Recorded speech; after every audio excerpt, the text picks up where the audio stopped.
CM KCR ने दूसरे दिन राष्ट्रीय किसान संघों के नेताओं के साथ बैठक आयोजित की। कहा जा रहा है कि कल से चल रही इस बैठक में देश में कृषि क्षेत्र के सामने उभर रहे हालातों और उठाए जाने वाले कारगर कदमों पर चर्चा हुई। ऐसा लगता है कि सीएम केसीआर ने राज्य में कृषि क्षेत्र में उठाए गए मुद्दों के बारे में राष्ट्रीय किसान संघों के नेताओं को अवगत कराया है। सीएम केसीआर ने कहा कि देश को संकट से उबारने के लिए जल कल्याण चाहने वाले ताकतों द्वारा संघर्ष छेड़ा जाना चाहिए। जो लोग इस संघर्ष के शुरुआती दौर में एक साथ आते हैं वे कुछ हद तक संदिग्ध है ना। उन्होंने कहा कि वे भ्रांतियों से पीड़ित हैं और उन्हें इन सभी बाधाओं को पार कर एकता हासिल करनी है और लक्ष्य तक पहुंचना है। तेलंगाना में लागू कृषि, सिंचाई और बिजली क्षेत्रों और किसान कल्याण कार्यक्रमों के विकास के साथ साथ विभिन्न क्षेत्रों में डेवलपमेंट की समीक्षा करने के लिए 26 राज्यों से आए किसान संघों के लगभग 100 नेताओं के साथ कल हुई बैठक में सीएम केसीआर ने ये टिप्पणी की। बीजेपी प्रदेश अध्यक्ष बंडी संजय ने कहा कि केसीआर बीजेपी की बैठकों के आयोजन से डरते हैं। कुक्कड़पल्ली में विभिन्न दलों के कई लोग भाजपा के पास आए। इस मौके पर पार्टी में शामिल हुए कई लोगों को पार्टी अंगवस्त्र ओढ़ाया गया, जिन्हें बीजेपी प्रदेश अध्यक्ष ने आमंत्रित किया था। तेलंगाना राज्य में सही मायने में विकास की गति बीजेपी द्वारा ही तेज हो सकती है, जबकि तेलंगाना के सभी लोग का झुकाव बीजेपी की ओर बढ़ रहा है। उन्होंने आरोप लगाया कि मंत्री केटीआर विदेश दौरों के नाम पर जनता के पैसे का दुरुपयोग कर रहे हैं। हालांकि वह कह रहे हैं कि राज्य में निवेश को प्रोत्साहित करने के मद्देनजर विदेश का दौरा कर रहे हैं, जबकि उन्होंने राज्य विकास एवं निवेश को लेकर अभी तक कुछ नहीं किया। बीजेपी तेलंगाना अध्यक्ष बंडी संजय ने राज्य के मुख्य सचिव सोमेश कुमार को पत्र लिखकर कहा है कि वह कालेश्वरम परियोजना का दौरा कर निरीक्षण करना चाहते हैं और इसके लिए अनुमति दें। उन्होंने कहा कि परियोजना का दौरा करने के लिए सांसदों, विधायकों, पूर्व जनप्रतिनिधियों और सिंचाई तथा जल निकासी के क्षेत्र में विशेषज्ञों की 30 सदस्यीय प्रतिनिधि टीम शामिल बनाई गई है।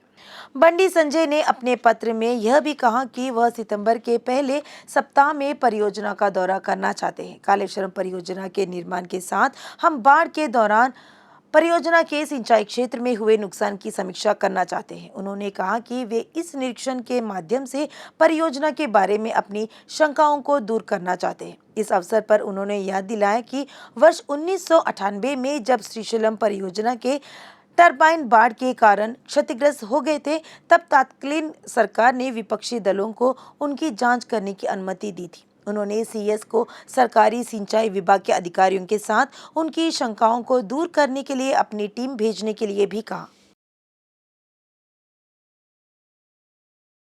तेलंगाना में टीआरएस सरकार के अराजक शासन से मुक्ति के हेतु लोग बीजेपी की ओर झुकाव दिखा रहे हैं। उन्होंने पूछा कि क्या लोग केसीआर को आगामी चुनाव में कड़ा सबक सिखाएंगे। इस पर दुबाका विधायक ने अपने विचार व्यक्त किए। चतुर्थी उत्सव हेतु खैरताबाद महागणपति तैयार है। गणेश प्रतिमा की स्थापना को लेकर तैयारियां पूरी हो चुकी है। इस वर्ष श्री पंचमुखी लक्ष्मी महागणपति के रूप में भक्त दर्शन करेंगे। 60 साल में पहली बार खैरताबाद महागणपति की प्रतिमा मिट्टी का इस्तेमाल कर बनाई गई है। श्री गणेश प्रतिमा बनाने का काम 10 जून से शुरू हुआ था। इस बार 50 फीट ऊंचाई से बनाए गए श्री गणेश भक्तों को दर्शन दे रहे हैं। खैरताबाद श्री गणेश के दाहिनी और श्री षणमुख सुब्रमण्य स्वामी और बाई और श्री त्रिशक्ति महागायत्री देवी विराजमान है। श्री गणेश प्रतिमा का विसर्जन हुसैन सागर में ही होगा। बताया गया है कि खैरताबाद श्री गणेश को बनाने में 50 लाख रुपयों की लागत आई है। हैदराबाद क्षेत्रीय पासपोर्ट कार्यालय के अंतर्गत आने वाले सभी कार्यालय अब शनिवार को भी अपनी सेवाएं प्रदान करेंगे। पासपोर्ट कार्यालय वर्तमान में केवल 5 दिनों के लिए खुले हैं। हैदराबाद के क्षेत्रीय पासपोर्ट अधिकारी दासरी बालैया ने कहा कि शनिवार को भी नागरिक सेवाओं का लाभ उठा सकते हैं। विदेश यात्रा के लिए पासपोर्ट के लिए आवेदन करने वालों को हफ्तों इंतजार करना पड़ता है। आवेदनों को अप्रूव होने में 3 सप्ताह लगते हैं। इस संदर्भ में अधिकारियों ने विदेश मंत्रालय, वीजा और पासपोर्ट मंत्रालय के सचिव ए-साइड के ध्यान में यह बात लाई है। हालांकि उन्होंने हाल ही में क्षेत्रीय पासपोर्ट कार्यालय का दौरा किया था। उन्होंने सकारात्मक प्रतिक्रिया दी और संबंधित केंद्रों को शनिवार को भी अपनी सेवाएं जारी रखने का आदेश दिया। बालैया ने कहा कि 3 सितंबर से हैदराबाद क्षेत्रीय पासपोर्ट कार्यालय के अंतर्गत टोली चौकी, बेगमपेट, अमीरपेट, निजामाबाद और करीमनगर में पासपोर्ट कार्यालय हर शनिवार को भी खुले रहेंगे। कालोजी हेल्थ यूनिवर्सिटी ने महावीर और टीआरआर मेडिकल कॉलेजों के उन छात्रों को अन्य कॉलेजों में समायोजित करने के लिए अधिसूचना जारी की है। हालांकि उपरोक्त कॉलेजों की अनुमति रद्द की गई। इन दोनों कॉलेजों में 300, प्रत्येक कॉलेज में 150 छात्र हैं। इन्हें राज्य के 13 निजी मेडिकल कॉलेजों में समायोजित किया जाएगा। संबंधित कॉलेजों की फीस, सीटों की संख्या आदि का विवरण हेल्थ यूनिवर्सिटी की वेबसाइट पर उपलब्ध कराया गया है। प्रत्येक कॉलेज में टीआरआर और महावीर कॉलेजों के लिए समान रूप से सीटें आरक्षित थी। एनईईटी में प्राप्त रैंक के आधार पर सीटें आवंटित किए जाएंगे। इस महीने की 29 तारीख को सुबह 9 बजे से और अगले दिन शाम 6 बजे तक वे वेब विकल्पों के पंजीकरण की समय सीमा दी गई है। यह सलाह दी जाती है कि नियमित परामर्श के दौरान उपयोग किए गए लॉगिन आईडी विवरण के साथ लॉग इन करें। हैदराबाद रनर्स और आईडीएफसी फर्स्ट बैंक ने संयुक्त रूप से स्वास्थ्य के बारे में जागरूकता पैदा करने हेतु मैराथन का आयोजन किया। मुंबई मैराथन के बाद देश की दूसरी सबसे बड़ी मैराथन के तौर पर मशहूर इस दौड़ का आयोजन पीपल्स प्लाजा से नेकलेस रोड होते हुए गच्चीबौली तक किया गया। आयोजकों ने जहां 42 किलोमीटर दौड़ की शुरुआत की, वहीं 21 किलोमीटर मैराथन की शुरुआत उत्तर मंडल के डीसीपी प्रकाश रेड्डी ने झंडा दिखाकर करी। इस दौड़ में विभिन्न राज्यों के अलावा अंतर्राष्ट्रीय धावकों ने हिस्सा लिया। आयोजकों ने कहा कि लगभग 10,000 धावकों ने भाग लिया। मीडिया सिक्योरिटी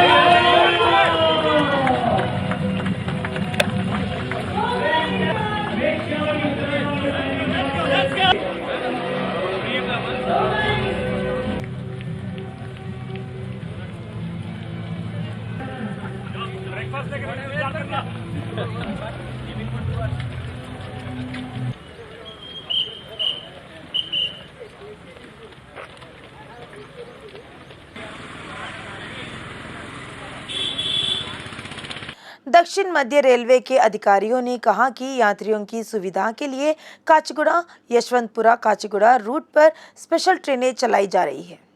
काचीगुड़ा यशवंतपुरा विशेष ट्रेन इसी महीने की 30 तारीख को काचीगुड़ा से रात 8:25 पर रवाना होगी और अगले दिन सुबह 10:30 बजे यशवंतपुरा पहुंचेगी। यशवंतपुरा काचीगुड़ा स्पेशल ट्रेन इस महीने की 31 तारीख को शाम 5:20 पर यशवंतपुरा से चलेगी और अगले दिन सुबह 7 बजे काचीगुड़ा पहुंचेगी। तेलंगाना में पिछले कुछ दिनों से कोरोना का संक्रमण कम होता जा रहा है। पिछले 24 घंटों में 18,571 सैंपल की जांच की गई है और 255 पॉजिटिव केस सामने आए हैं। हैदराबाद में 95, रंगारेड्डी जिले में 23 और मेडचल मल्काजगिरी जिले में 17 नए मामले दर्ज किए गए। 509 अन्य की रिपोर्ट अभी घोषित नहीं हुई है। वहीं 357 लोग कोरोना से ठीक हो चुके हैं।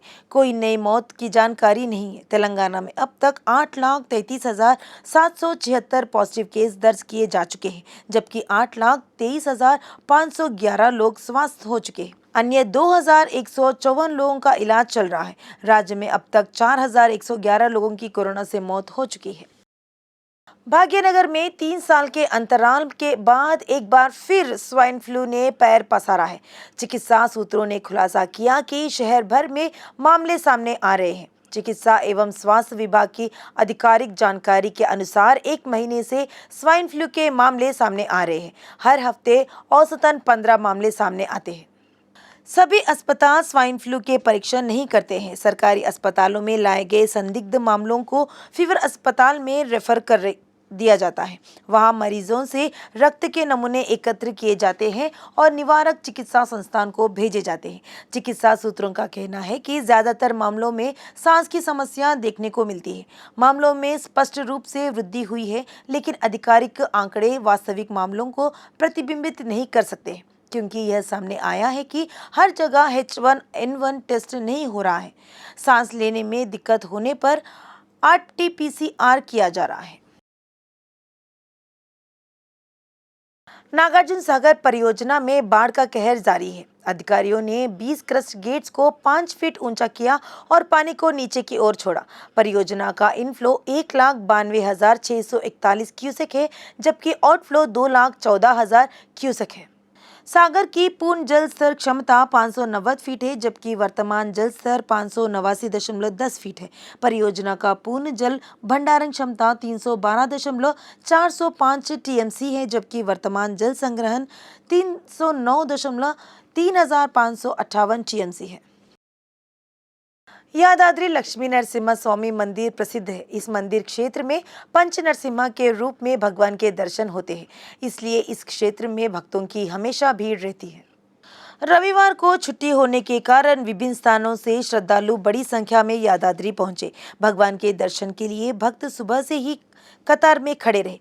2 घंटे स्वामी के निःशुल्क दर्शन और 1 घंटे विशेष दर्शन भक्तों द्वारा किए जा रहे हैं। श्रद्धालुओं की भीड़ को देखते हुए प्रशासन ने मंदिर में लघु दर्शन की व्यवस्था की है। हैदराबाद में बड़ा हादसा हो गया। चिकड़पल्ली पुलिस स्टेशन की सीमा में लक्ष्मी अम्मा नाम के जीएचएमसी कर्मचारी की हत्या कर दी गई। कुछ अज्ञात लोगों ने उसका गला दबाकर हत्या कर दी। बाद में उन्होंने उसके शव को नागमया कुंटा बस्ती में फेंक दिया। स्थानीय लोगों ने सूचना दी तो पुलिस मौके पर पहुंच गई। घटनास्थल पर पहुंचकर जांच की। क्लूज टीम ने वहां मिले सुरागों को एकत्र किया। लक्ष्मी अम्मा के शव को पोस्टमार्टम के लिए गांधी मोर्चरी में रखवाया है। पता चला है कि लक्ष्मी अम्मा की हत्या करने वालों ने उसके गले से सोने की चेन और पैरों में पहनी चांदी की पायल निकाल ली। पुलिस ने हत्या का मामला दर्ज कर जांच शुरू कर दी है। सीसीटीवी कैमरों के आधार पर जांच की जा रही है। कयास लगाया जा रहा है कि क्या किसी ने लक्ष्मी अम्मा को मार डाला या फिर लुटेरों ने लूट के बहाने मार डाला। पुलिस पहलुओं पर जांच कर रही है। इस घटना से मोहल्ले में हड़कंप मच गया है। साथ ही जीएचएमसी कर्मचारियों ने लक्ष्मी अम्मा की मृत्यु पर शोक व्यक्त किया। रंगारेड्डी जिले में राजेंद्र नगर के वीएस रेड्डी कॉलोनी में चाकूबाजी की घटना हुई। राकेश पर 4 युवकों ने चाकुओं से हमला कर दिया। इस हमले में राकेश गंभीर रूप से घायल हो गए। स्थानीय लोगों ने घायल को इलाज के लिए नजदीकी अस्पताल में भर्ती कराया। बताया जा रहा है कि जन्मदिन की पार्टी के दौरान मोबाइल को लेकर विवाद हो गया। घायल राकेश ने राजेंद्र नगर पुलिस स्टेशन में शिकायत दर्ज कराई है। पुलिस ने उसकी शिकायत पर मामला दर्ज कर युवक को गिरफ्तार कर लिया है। पुलिस ने खुलासा किया कि अन्य 3 फिलहाल फरार है।